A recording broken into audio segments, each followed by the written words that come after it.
What made those guys think that not being in class is cool? Like, where does that come from? I would just think that it comes from as them being like slower, they don't know a lot. So then they don't want to like stay in the class and act like they know something, and then like if the teacher asks them something, they'll be like, I don't know. So they don't want to get like embarrassed, so they'll just act like they're cool and skip class.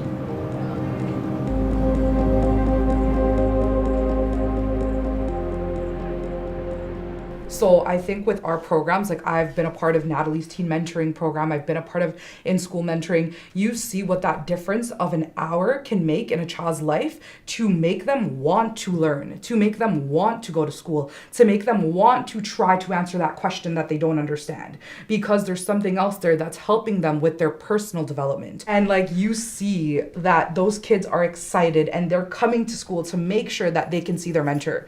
Teen mentoring, those kids are making sure that they're there. They're going to miss whatever they're going to miss because they want to see their mentor. I think more of that needs to be incorporated in our school systems because that helps to develop the individual.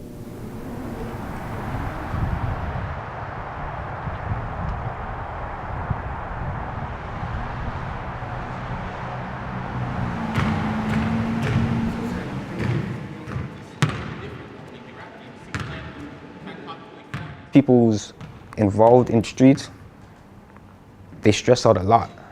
And I always look at my brother, he's always humble and calm. Money is the main issue, but he always played it humble, so I always admired him for that. And from there, I always said, you know, I can learn a lot from this brother right here, still. Because he's from Jane Finch too, and he was around bad too in the 2005 year, the gun.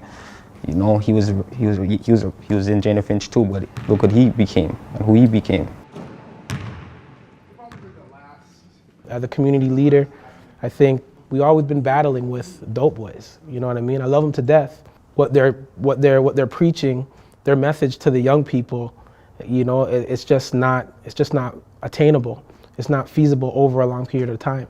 The message that, you know, we're coming up with now is entrepreneurship. You know what I mean?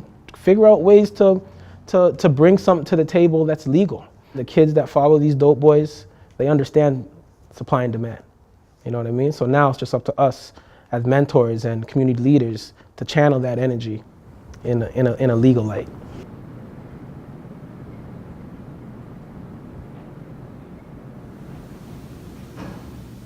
Being in this youth council to me was actually a real eye-opener because I didn't really take in things like politics and voting. And being here, they showed me how having a voice is really important, and letting people know what you want and fighting for what you want is actually something that is always needed. For me, within Jane and Finch, we never really had a lot of programs like this to teach you about voting and who's doing what and who's fighting for what and where you should be placing your thoughts on your needs and your wants. So it was my first time voting this year because of this youth council. It was kind of scary for me because I didn't know what I was doing, but overall I got over it, so yeah.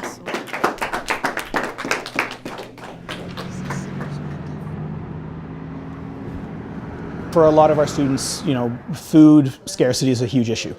Being able to actually come to school and have food provided that they don't have to try to figure out how to budget for is a huge thing. I have students that come and say, look, if I don't eat at school, I don't eat at all. So we tend to make... You know, we often use the line that our students are square pegs trying to fit through a round hole. We don't try to force them through any one particular model. We make a model that fits for them and then try to help them actually get along that path that they're setting for themselves.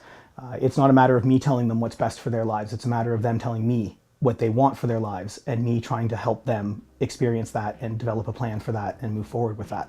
The very best of us, the change makers, the ones who go out and change the world and make it a better place, are the ones that don't fit the mold, right? The ones that didn't get along with how the system was designed, that saw it for what it was and said, I'm going to change it. So why as a society would we write those people off? Because they're the ones that are coming to this program. They're the ones that don't fit the mold. Now, I'm not saying that, you know, they're all going to be Rhodes Scholars or they're all going to cure cancer, but they're all going to change the world. You can't write off a member of your society because they just don't fit.